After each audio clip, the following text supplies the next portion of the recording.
it's Sai here with the CommandHer Network. Welcome to episode 8 of The Passion Tea, where we explore the lives and careers of Caribbean and African women. Don't forget to like, share, and subscribe if you enjoy the content on this channel. Today's guest is a tech girl turned travel excursionista. Danita Becker is the owner and founder of Lift Up Travel in Barbados. After spending years working in tech, she decided to move to the island where she later quit her full-time job to start her travel agency. Danita enjoyed visiting Barbados as a child, but she realized there was so much more to the culture. That's why she's offering authentic Bajan travel experiences, which includes several hikes, a self-defense class, a dance workshop, and a newly established food and rum tour. Please join me in welcoming Danita Becker. Danita, how are you? I'm well. How are you? I'm doing well. Glad to have someone on from the Gold and Blue. First time I've had someone from Barbados on. Yeah, great. I'm happy to join. Thank you. Well, Danita, you are a tech girl turned travel excursionista. I cannot wait to hear more about how you got started with your business, Lift Up Travel. But first, can you tell us a bit about where you grew up? So I grew up in Syracuse, New York, which is considered upstate New York and about 2 hours south of the Canadian border. So basically the Great White North. Very, very cold and snowy when I was growing up. Yeah, relatively small city. So my mother is actually from Barbados, but she moved to New York State, goodness, probably 50 years ago. Okay, Yeah. so now did you visit Barbados as a child? I did, usually once every few years. Me and my siblings would get to take turns going. So I probably came maybe 4 times before the age of 18. So yeah, I really appreciated those experiences. It was very fun. Definitely, though not a traditional vacation.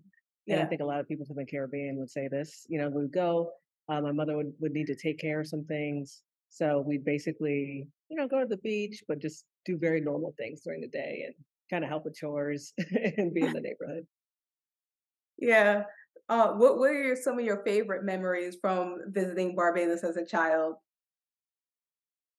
Yeah, definitely the ocean. I love going to the sea and also the food, just like really drastically different food than what I was used to in upstate New York in the US. So the fresh fruits, breadfruit, sour sop and mango and all of that. So, and then really, really good chicken. That's what I also remembered. Fantastic Oh, the chicken. field. How did you break into tech? hmm So I'm going to be 43 this year. So when I was young, I was basically on the cusp of a lot of the tech revolution that we see today. So I Mm, was one of the first people in my middle school to get an email address, and I was basically kind of a nerdy girl growing up. I loved to read. I was very logical. I loved puzzles. So mhm, that kind of personality type lended itself to curiosity about tech. So when I was in high school, there was a local vocational school that would have summer programs, and you could mhm, learn silk screen and automotive and nursing skills, but they had a newer program for learning some computer and basic coding skills. So mhm. I did that during the summer, and then I found that I was okay at it. And so basically I kept doing that on the side and these like after school programs. And when it came to finding a major in college, I Mhm. didn't have any other major that seemed that I was passionate about. Mm. So I was kind of encouraged to explore the tech or information technology at the time, especially since it was new and I had some kind of aptitude towards it. So Mm. yeah, it's really just high school, and then I went to school for information technology. Mm. What area of tech do you specifically work in now? Well, I mean, I've had a trajectory. I started out in web design and web development, and Okay. then kind of specialized in CRM marketing, which is email landing pages at scale, kind of marketing automation. And then Mm. I moved into product management. So that's when I started working for small startups as a product manager, basically a liaison between engineering and Mm. then the executive part of these small companies. Okay, so you have had an array of experience. Wow. I, Back, were there a lot of women that looked like you wherever you worked, or did you see that we were lacking in having more women of color in the field? but there was like none. So when I was in college, I went to a technical school, Rochester Institute of Technology, and when I Mhm. enrolled, it was 70-30, 70% male and 30% Oh, female at the school. And I mhm, was absolutely the only, not only the only black woman, the only black person in my mhm, classes the majority of the time. So it was beyond lacking. It was just zero mhm, that were there. And it's only over the past, I'd say, 10 years that I started to see a few more women of color or Black women specifically mhm. in tech related fields or specifically software related fields. It's still very, very low. Yeah, yeah. What do you Hmm. think it is that kept you motivated despite not seeing a lot of women that look like you, barely any, as in undergrad? What do you think it is that kept you motivated to pursue a career in this field?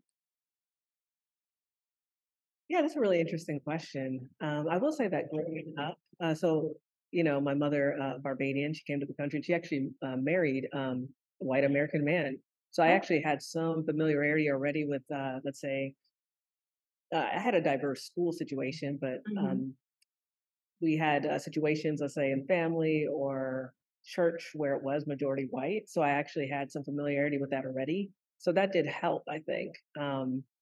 And then also being very nerdy and technical, going to a technical school, I think helped because a lot of people had a similar personality type. And there's a stereotype about technical people being maybe not as social or a little more low key. Right, uptight. So Yeah, I actually think it's, or just yeah, the interests were just more, like, cerebral.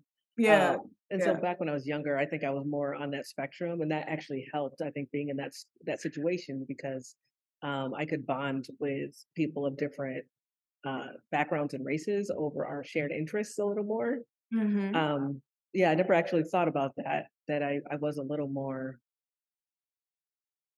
and it's interesting, if I were to go in that situation now, I think Yeah, I'd be more, aware, much more aware of my being like the only person, as yeah. opposed to when I was like 18, 19. I think I had more of a naivete about that kind of thing. I think over the Mm, years, as I gained in confidence and just self awareness, that I mm, became more confident as like speaking and socializing. So I think it's just, and then I was working in for a marketing agency, and mm, marketing agencies are super fun and really mm. vibrant places, and Yeah. so and then working for Expedia, where I work with people from all over the world and different cultures and all of Mm, that. So that was really fun to me. So I think just some of the work experiences and life experiences that I had up to this point really just helped develop different parts of my personality. So mm. now, yeah, I really love meeting people of different cultures, different backgrounds, and being able to introduce them to local culture here. Great. Danita, it's the height of the pandemic, and you decide it's time for you to pack your things and make a move to Barbados. Why did you decide at that point it was time for you to up and leave and move to Barbados? Well, I mean, the pandemic. Yeah. So I had a couple years before, so in 2019, Mhm. I had learned, or I started thinking about getting citizenship by descent in Mm. Barbados. Yeah. But and it was just thinking like, hey, maybe when I'm towards retirement age, I'll be able to spend a lot of my time here. That was my thought. But Mhm. then pandemic and lockdowns and all of that got me thinking, well, I'm working remotely. Maybe I could try to make it happen. Mhm. Um, but then I knew things had been shut down, so I wouldn't be able to get the citizenship by descent very easily, just because I knew the processes moved slower on the island, especially during pandemic. Yeah. Um, Mhm. but out of the blue, my mother texted me. She said, "Hey, have you heard about this welcome stamp visa in Barbados? They've launched this during the pandemic." And I was like, Mhm. that's the sign I need. So and I don't think she expected me to have that reaction, but I Yeah. immediately applied and immediately rushed to the island as fast as I Listen, could. that was the best thing, that Barbados could have implemented, that 12-month visa. That set so many people packing, and said, "Look, people who had never even considered Barbados as an option or never even went to like a Caribbean country just because that was available to them, they said, 'Why stay here? I'm out.'" Yeah. And that was basically my attitude, especially since it was September of 2020 when I ended up moving. Mm, And so then we were still in the middle of lockdown in the US, but on the island, yeah, they were still relatively free because the cases hadn't really hit them yet until yeah, that didn't happen until 2021 here. right. And then I get here and I realized that there's possibly a deeper purpose here. I started to feel a real connection to the people and the culture and just the environment, and that's where I started. My wheels started turning about whether I'd be here longer than I expected. Wonderful. Okay, so Danita, now Lift Up Travel, you offer authentic Bayesian travel experiences. Tell us the inspiration behind deciding to open up this travel agency. Yeah, so I'd always been entrepreneurial in spirit, and I tried to start endeavors before. It didn't work out, which is fairly typical, I think.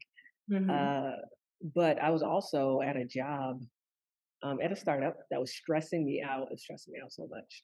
I was learning a lot, but I was like, I'd gotten burned out. I was working at venture capital funded startups for about 2 to 3 years at that point, and I needed to move into something else. But it Mhm. just wasn't like I go on interviews, and I just felt like this is not it. I don't know Yeah. what else to do. This is not it. Mm. So I started, thinking about these other ventures and ideas that I'd put on the back burner that I'd been thought about for years and even vetted and even talked to a couple of investors at one point. And I put Mhm. them on the back burner. But then I was here and I was like at this job that's burning me out. And yeah, so I actually decided to leave my job without having another job, which I had never done that before in my life. Mhm. And it's typically not what, especially people in the Caribbean, would not think that is a good No, no. idea. Yeah. Um, but I think I decided too to this at this point in my life that I needed to stop putting things off. So this is the kind of thing that I was like, if I never try, I'm going to regret never trying. Just to say that I had safety or stability, which is we all know is an illusion, anyways. Especially given this, we see all these layoffs. We see Yeah. that these companies do whatever they want. Things change very drastically and are tumultuous. So I decided I was okay with taking the risk, and I felt a lot of peace about it. I Mm. was like praying and all of that, and I felt very like, what, it's okay for me to take a leap. Moving to Barbados, I really enjoyed getting to know the island. And so just visiting as a child, I realized there's so much about the culture I didn't know or learn. So just living here really immersed myself in it. And I really loved so many things that a lot of tourists never really get to see. So I love the idea of showing tourists the things that I experienced and got to learn while getting to know the island. Was there something specifically that you realized was missing in Barbados' tourism market?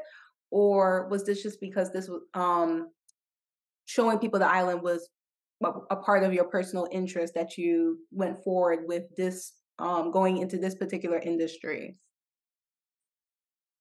Yeah, so the typical tourist offering here is very much focused on the, let's say there's a resort experience, Yeah. hotel experiences. People who don't stay on resorts here, Mhm. but it's pretty typical as far as like, hey, have your beach days, sunbathe. You might have some excursions. So a lot of it is like catamarans, swimming with the turtles, and so those are activities that you can pretty much do in any tropical location for the most part. Mhm. So what's been missing here is there's not much focus on actual immersion in Bayesian culture, and there's many tourists who come here and who've never had Bayesian food, for example, and they Yeah. really couldn't really tell you that much about the culture.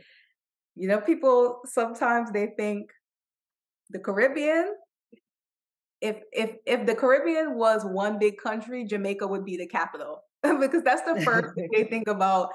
Oh, Yeah. Barbados, is that in Jamaica anywhere? Oh no, it's actually its own country. Or Yeah. it's close. Well, Is it thank God nearby? for Rihanna because Oh yeah, you're right. that's Yep. the only reason why there's a good number of people who've heard of Barbados is because of Rihanna. So yeah.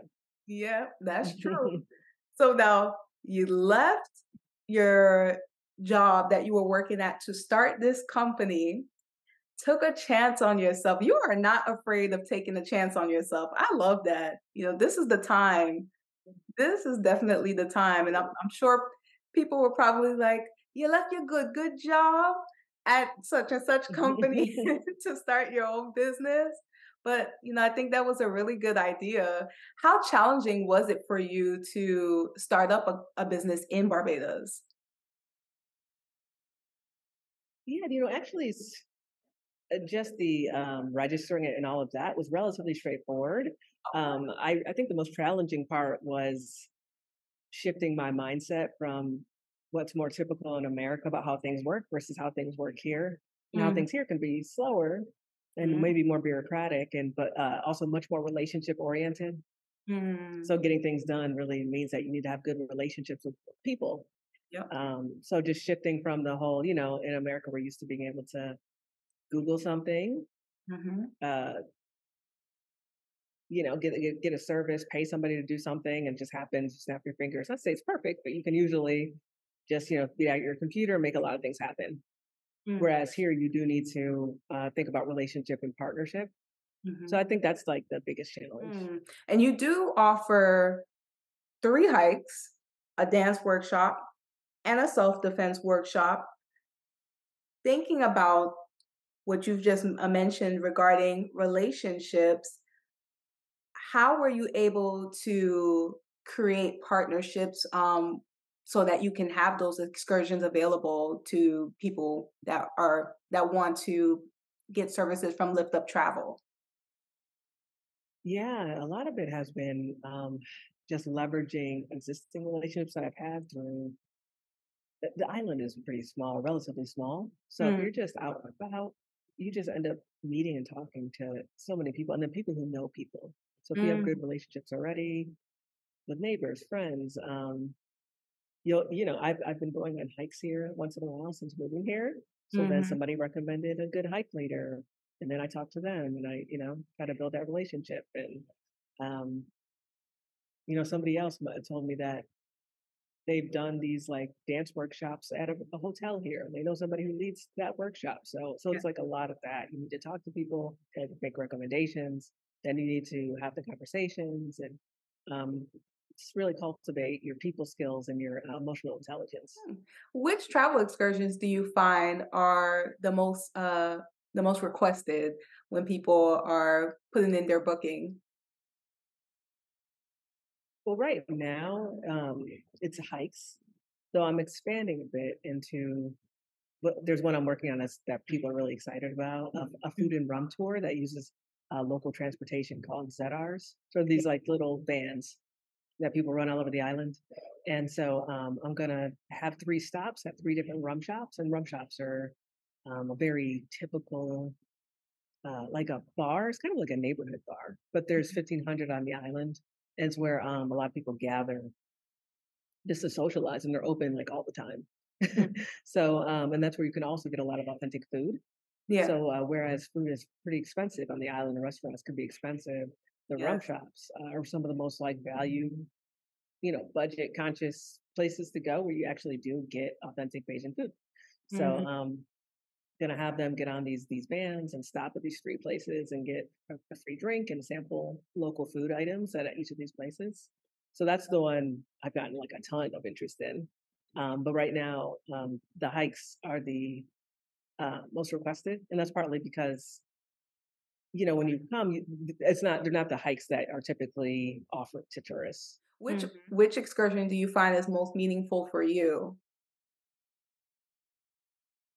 Well, there's one, and I wouldn't say it's the most popular, but it's to visit a slave burial ground here.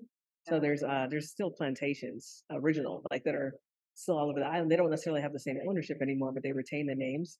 Yes. And then there was a question of where slaves were actually being buried, and that actually wasn't confirmed officially in any kind of documentation until like the 70s, 1970s, Mm, where some historians came, and then they had to talk to people who were maintaining oral history here, because that would be how history was being maintained from West African ancestors who had come here, who had been taken here. yes. So I have one where we go to this burial ground, and there are some kind of written monuments on there, but not very much. Mhm. And then you kind of have to dig to get the real history, and there's people who do know here. So I find that one of the more meaningful ones just because it illustrates history that's not talked about as much here.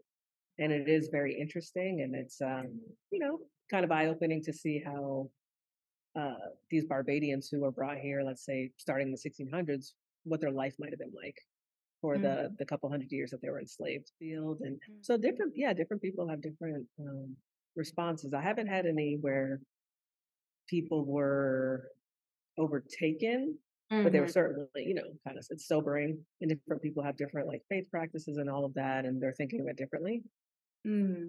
Regarding the expense of Barbados that you mentioned earlier, I know that has been a number one complaint that even people who are living there and have heard people who are living there and say, "Oh, so many people want to move to Barbados, but they don't know how high the cost of food is." How do you navigate that? The cost of well, I know it's food that is very expensive. It's highly taxed, but what other things are very expensive there, and how do you get around that? Well, I mean, it's just really everything. Oh, The thing is, once in a while you can find some things that are cheaper. I'd say certain services can be cheaper than expected. Let's say hair services or even tires, which is kind of interesting. Maybe because there's the roads here aren't the best, so people oh, are yeah, popping tires a lot. So, but you can actually get a new tire pretty cheap. yeah.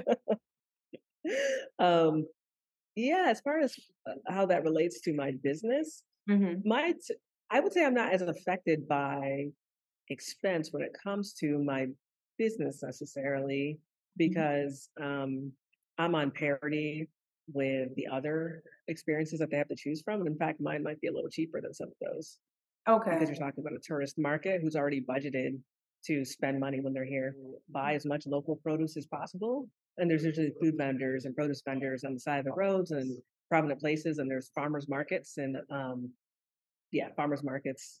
So that is like avoid buying fresh produce in the store. And Oh, then I've now come to know like a local butcher or two that helps. So the thing is, if you want to save money, you do have to go to multiple places to do your grocery shopping. You can't just get it all in one place. Yeah, again, relationships. You might have a juice guy. There's somebody who makes like fresh juices over here. There's mhm. somebody who can give you I don't know, like you buy coconut water from the road vendors, and that's really good. Somebody, yeah. So everybody has their little specialty, and that's the way you save money. But again, you're kind of you're kind of going to a lot of different people. So yeah, traffic actually can be bad here. I think the bigger picture is that people are thinking about time a little differently. So certainly Barbados is maybe a little busier than some of the other small islands, but at the same time, you have to get used to having more patience. And Yeah. you're not going to have the option to get everything delivered that you want to get delivered at all. Mm. You have to get used to maybe standing in a line longer. So that, for mental health, it actually becomes a little better if you kind of embrace it and just, hey, I have to slow down and I Okay. have to talk to people. And, yeah. And I can't get everything I want immediately. Mm-mm.